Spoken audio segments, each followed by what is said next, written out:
This is the video I'd like to record on the run. It's a daily update about Russian war against Ukraine. I'm at Kiev streets, which are empty. The businesses are shut down. So, the key events by now. Russians seized the largest nuclear power plant in Zaporizhzhia. And it's not the first nuclear object that they have seized by now. The second is Chernobyl's nuclear power station. And the third is a coal mine that is named Yunkom. It's situated on the occupied territories of Donbass. And at that Soviet mine, at that coal mine in 1979, the Soviet Union conducted an underground nuclear explosion. So there is a huge amount of nuclear waste down there, and in 2018 Russian occupied forces just watered that place where explosion took place, and the whole that radioactive waste is getting up together with the water and will enter river of Seversky Donets. So Russians are committing acts of nuclear terrorism. It's okay for them.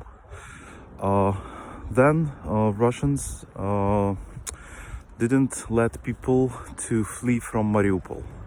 Mariupol is a major seaport at the east. You know, for these days, Russian occupant forces actually haven't captured any Ukrainian major city. Mariupol was the one that they encircled and are very close to capture it.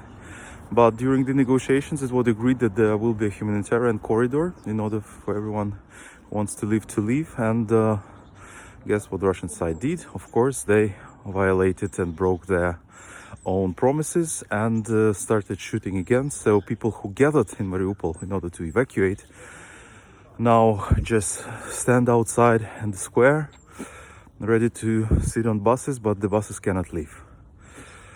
Vladimir Putin actually said today that the fight against Ukraine will go on, that he is ready to fight till he demolishes the Ukrainian statehood. I don't remember the exact quote, but he said that, you know, if you carry on, he said, addressing to Ukrainian government, if you will carry on, do what you're doing, we will demolish your statehood. Yeah, that's correct.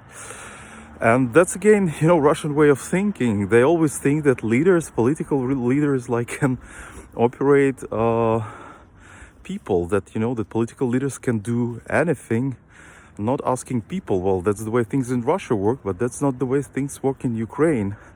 It's not Vladimir Zelensky fighting alone against Vladimir Putin now. It is Vladimir Zelensky together with 80% of population of Ukraine who think that we are able to repel Russian army, the Red Army. So, and Vladimir Zelensky now also has 93% approval ratings. So it's not about Zelensky, it's about Ukrainian nation, existence of which Vladimir Putin just doesn't acknowledge. And this is a huge problem. Then perhaps there should be new talks. Maybe they will happen today, maybe the other day. Until it happened, there is no huge progress in in terms of the war.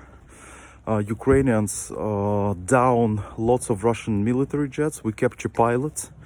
The pilots confess, you know, we then find out that these are the same pilots who were bombarding Syria.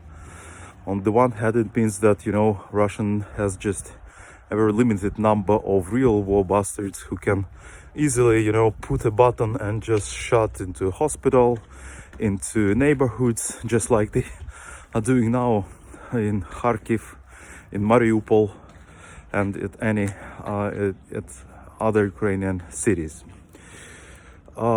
So we are actually advancing in some directions. Our army managed to pull Russians back from Kharkiv, and we are doing extremely well as an army. Again, I cannot describe it by any other word as a miracle, because Russia was smearing us for such a long time that we are a failed state, that our army is broken, that that we are simply unable to resist. We don't just resist, we kick the Red Army back, and this is the miracle. So another important news are Ukrainians who go all outside the streets to protest against Russian occupation in the cities which were captured by Russians, in small towns. I'm talking about Berdyansk, Melitopol, Kherson. These are the towns where Ukrainians, they just rushed outside, women, men with no weapons, and started to protest against Russian occupants. This is incredible. I mean, I'm just feel so proud of bravery of my nation. And a couple of words I would like to say on what I've been doing these days recently. So apart from writing blogs, I'm a keyboard warrior, I'm a political scientist, and even though I have a gun, it's more for my personal feeling of security than for a real purpose, since I am not very good in using it.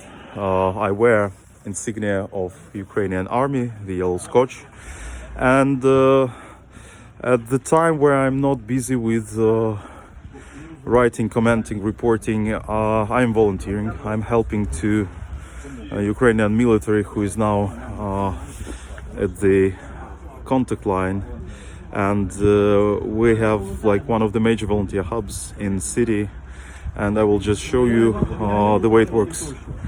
I'll show you the way it works.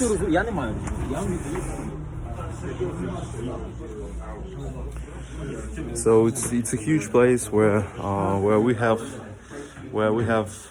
everything that military people need right now, starting from food, ending up with hot clothes, some optics, some night vision devices, some things that can really help during battlefield.